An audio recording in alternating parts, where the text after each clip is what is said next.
इस वीडियो में हम आंसर की के बारे में बात करेंगे कि आपके आंसर की कब तक आएगी, रिजल्ट डेट कब तक हो सकती है, नॉर्मलाइजेशन होगा कि नहीं होगा, होगा तो किस शिफ्ट का होगा, ठीक है। कट ऑफ क्या रह सकती है, प्रीवियस ईयर की कट ऑफ क्या रही, कितने स्टूडेंट्स से पेयर हुए इस एग्जाम में, ये सब बातों पे डिस्कस करेंगे। तो अगर ये सब जानकारी आपको चाहिए तो वीडियो को पूरा लास्ट तक देखें, otherwise you can skip this video, ठीक है। तो चलिए हम लोग स्टार्ट करते हैं। सबसे पहले हम आपको बताते हैं आपका जो एग्जाम है वो 28 फरवरी, 2 मार्च, 4 मार्च, 5 मार्च को हुआ, वो भी 3 शिफ्टों में। तो टोटल मिला के आपकी लगभग 12 शिफ्ट होती है। 12 शिफ्ट में आपका एग्जाम हुआ।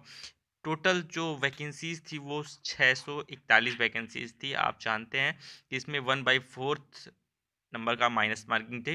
तो जब इतने नंबर की माइनस मार्किंग होती है और पेपर के लेवल की अगर हम लोग बात करें तो कोई भी स्टूडेंट्स 100 में से 90 स्टूडेंट्स को पेपर का लेवल टफ लगा, और बहुत टफ। अकॉर्डिंग टू सिलेबस सारे लोग कह रहे हैं, जिन लोगों का भी रिव्यू लिया गया सारे लोगों ने ये कहा कि पेपर बहुत ही टफ था। बहुत ही टफ का मतलब टफ, ठीक है। मैक्सिमम लोगों ने यही कहा कि हमने सिर्फ 60% अटेम्प्ट किए। 60 मतलब 50 to 60 रेंज बहुत है। सारे स्टूडेंट्स का यही कहना था कि सर हमने 50 से सिर्फ 60% ही अटेम्प्ट किया, ठीक है। देखिए मैं एक्सेप्शन की बात नहीं करता, एक्सेप्शन वाले 100 में 100 करके आ जाए वो अलग बातें हैं, आप लोग कुछ भी बताएं। लेकिन देखिए माइनस मार्किंग रहती है, और जब पेपर का लेवल टफ होता है तो जब आंसर की आती है तब लोगों के होश उड़ जाते हैं। बिकॉज देखिए कहना अलग जो होता है, आपको लगता जरूर है कि हम सही करके आए हैं, लेकिन जब आप उसके आंसर्स देखेंगे, आंसर मैच करवाएंगे, तो कहीं आपका मतलब लगेगा, ठीक है। तो आप ये मत समझिए कि आप अगर 70 सही करके आए तो 70 में आपके 70 गलत हो जाने हैं। बस एक चीज़ और समझिए, 70 में अगर आपके मान लीजिए 10 गलत हो गए तो 60 नंबर तो आपको वैसे हो गए। अब 60 नंबर में मान लीजिए जो 10 नंबर गलत हैं उसके और घट जाएंगे 2.5 नंबर, तो आपको सिर्फ मिलेगा 57.5 मार्क्स, ठीक है। तो ये आप समझिए कि गलत करने से जो घटेगा घटेगा, उसके बाद भी आपका नंबर घटेगा। तो आपने अगर मान लीजिए, आप देखिए 10% तो गलतियां होनी है। 10 गलतियां तो आप मान के चलिए, मिनिमम 10 गलतियां होनी है आपके एग्जाम में। अगर आप 100% सही करके आए हैं, आपको लगता है कि हमने अगर 70 क्वेश्चन अटेम्प्ट किए और 70 में 70 सही हैं, तो आप ये मान के चलिए कि 10 क्वेश्चन ऐसे होंगे जो आपसे गलत हुए होंगे, ठीक है। या फिर आपने ऐसा लगाया होगा सस्पेंस में, तो वो क्वेश्चंस आपके जरूर गलत हुए होंगे, ये 100% श्योर है। और ये एक लेवल, मतलब ये होता है एग्जाम में, जैसे हम लोग रिव्यू लेते हैं तो पता चलता है, जब आंसर की आती है तो बताते कुछ और हैं, जब निकलता है तो बताते सर कैसे गलत हो गया, हमें पता नहीं। कुछ भी करके 10 क्वेश्चन आपके गलत होने हैं, तो ये मान के चलिए 70 अगर आप अटेम्प्ट किए हैं तो 70 में वही बात आ गई, 60 घट गया, और फिर 10 नंबर का माइनस मार्किंग 2.5 नंबर और घट गया आपका, तो आ गया वो 57.5 मार्क्स, ठीक है। तो इतना इफेक्ट पड़ता है, और अगर ज़्यादा गलती हो गई तो वो और कम मार्क्स आएगा आपका, ठीक है। बात अगर आंसर की करें तो आंसर की देखिए, जैसे कि एडमिट कार्ड पे डाउनलोड हुआ था, तो आपका इस वीक में आपकी आंसर की आ जाएगी, बोले तो 10 के पहले, ठीक है। तो परेशान मत होइए, 2-4 दिन की बातें और आंसर की भी आपकी कन्फर्म हो जाएगी। रिजल्ट डेट की बात करें तो अकॉर्डिंग टू प्रीवियस ईयर अगर हम लोग देखें तो 2-3 महीने में आपका सब कन्फर्म हो जाएगा। बिकॉज ये देखिए एडवांस लेवल की वैकेंसियाँ मानी जाती हैं, और कोई दिक्कत नहीं है, आपका कंफर्म हो जाएगा 2-3 महीने में। मतलब मई लास्ट तक में आपका सारा कुछ कंफर्म हो जाएगा, अगर कोई और दिक्कत नहीं आई तो, ठीक है ना। अब हम लोग जैसे नॉर्मलाइजेशन की बात करें तो नॉर्मलाइजेशन देखिए भैया होना है, ठीक है। बिकॉज 12-13 शिफ्ट में एग्जाम हुआ है तो ये माने रखता है। प्लस किस शिफ्ट का होगा, देखिए इस रिव्यू से दो चीज़ें पता चली हैं कि 28 फरवरी की जो शिफ्ट थी उसका लेवल टफ था, देखिए। और चांसेस पहली शिफ्ट को थोड़ा मिलता है, बिकॉज उसमें पेपर पैटर्न जो है वो किसी को नहीं कन्फर्म रहता।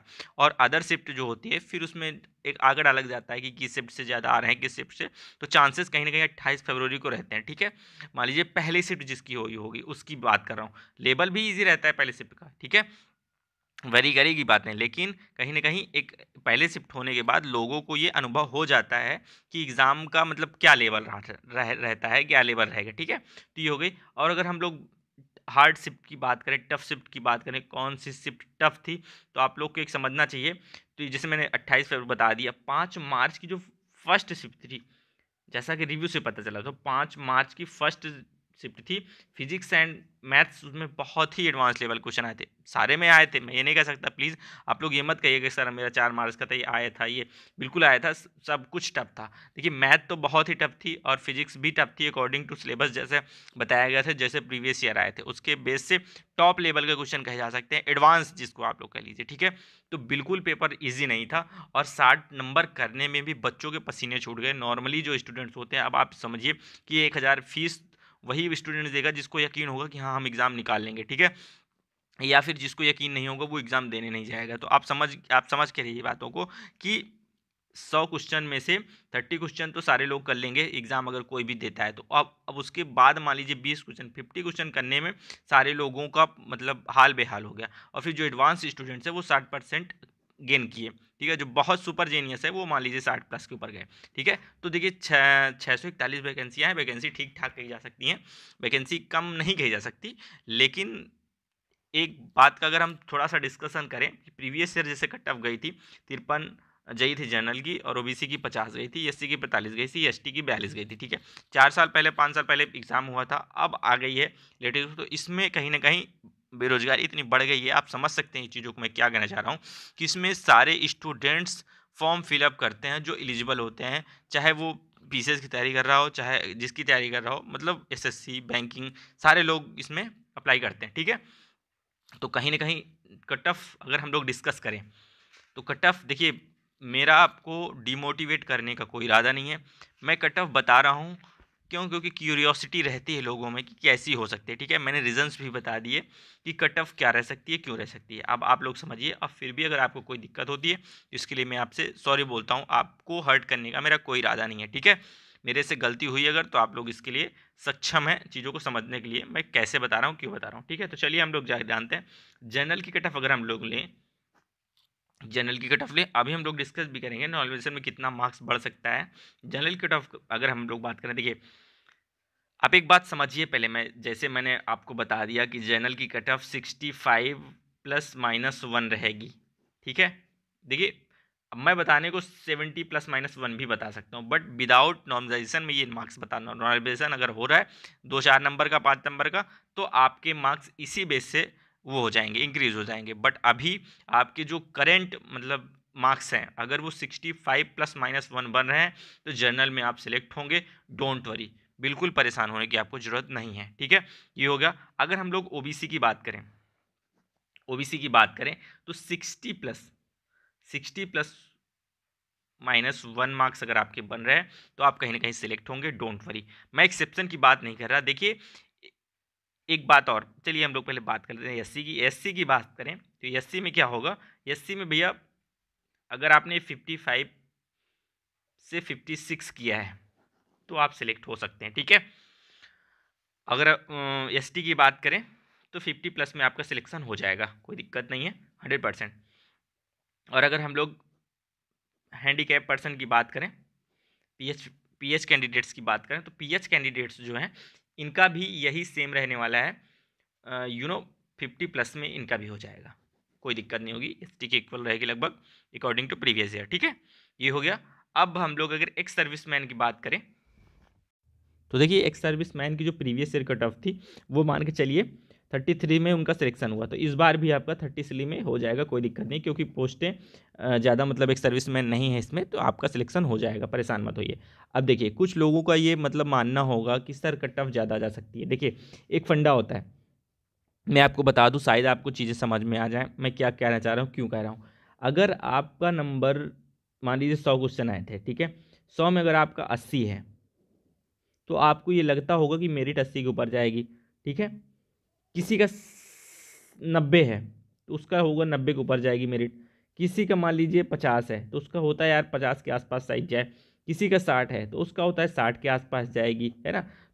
जिस अगर मान लीजिए मैं अभी 90 कह दूं तो ये होगा जिसका 90 के ऊपर है वो हो जाए, हाँ सर आप सही बता रहे हैं। लेकिन अगर ये 30 बता दूं तो जिसका 30 है वो तो खुश हो जाएगा, बट ऐसा नहीं है। जो एक लेवल होता है वो चीज़ें बताई जाती है, ठीक है। आपको बुरा लगे भला वो आपकी दिक्कत है। अब फिर ये एक्सपेक्टेड होती है, एक्सपेक्टेड में किसी का कोई वो रोल नहीं होता, ये तो आपको पता है। तो ये चीज़ समझ में, नॉर्मलाइजेशन में कितना मार्क्स बढ़ सकता है। देखिए जैसे प्रीवियस ईयर में बढ़ा था तो कहीं वहीं 5 मार्क्स लगभग इंक्रीज हुए थे, ठीक है। तो यहाँ भी यही क्राइटेरिया मान लीजिए, यहाँ लेवल टफ है तो ज़्यादा वेरी कर सकता है। तो आप मान के चलिए कि 6 से 8 नंबर आपके बढ़ सकते हैं, ठीक है। 6 से 8 नंबर बढ़ सकते हैं, मतलब देखिए नंबर तो बहुत हैं लेकिन इंक्रीज हो सकता है, बिकॉज इस बार लेवल बहुत ही एडवांस था, जिसकी कोई मतलब किसी भी ने इतनी एक्सपेक्टेड नहीं की थी कि इस लेवल का एग्ज़ाम इस लेवल तक पहुंच सकता है, ठीक है। तो ये हो गया आपका। और बात रही शिफ्ट, तो मैं बता ही दी 28 फरवरी की शिफ्ट थी, 5 मार्च की शिफ्ट भी टफ थी, और टफ तो लगभग सभी शिफ्ट थी, और मैथ तो पसीने छुटवा दिए सारे स्टूडेंट्स के। तो ये थी आपकी कुछ डिटेल्स। और भी अगर कोई आपको लगता है कि हाँ मुझसे कुछ छूट गया तो आप लोग मुझे कमेंट्स करके बताएं। और प्लीज़ आप लोग को लगता है कि कट ऑफ वेरी कर सकती है तो मैं बेशक आपसे सहमत हूँ, 1-2 नंबर इधर उधर जा सकती है, इसमें कोई ऐसी बात नहीं है, ठीक है। प्रीवियस ईयर के डाटा के अकॉर्डिंग मैंने चीज़ों को बताया है, आपके रिव्यू के अकॉर्डिंग मैंने चीज़ों को बताया है, आपसे पूछने के अकॉर्डिंग मैंने आपको चीज़ें बताई है, ठीक है। इसमें मेरा कोई रोल नहीं है, मुझे जैसे चीज़ें एक्सपेक्टेड लगी वैसे मैंने बता दिया, ठीक है। अगर कोई मेरे से गलती हुई तो आई एम सॉरी टू से, मुझे आपको हर्ट करने का कोई भी इरादा नहीं है, ना तो आपको परेशान करने का इरादा है, ठीक है। तो मुझे आपको ये बताना था, न्यूज़ देनी थी, मैंने दे दी। इसमें कोई भी गलती हुई हो, मिस्टेक्स हुई हो तो I am again say sorry to you, ठीक है। मिलता है नेक्स्ट वीडियो में, till then take care, bye bye.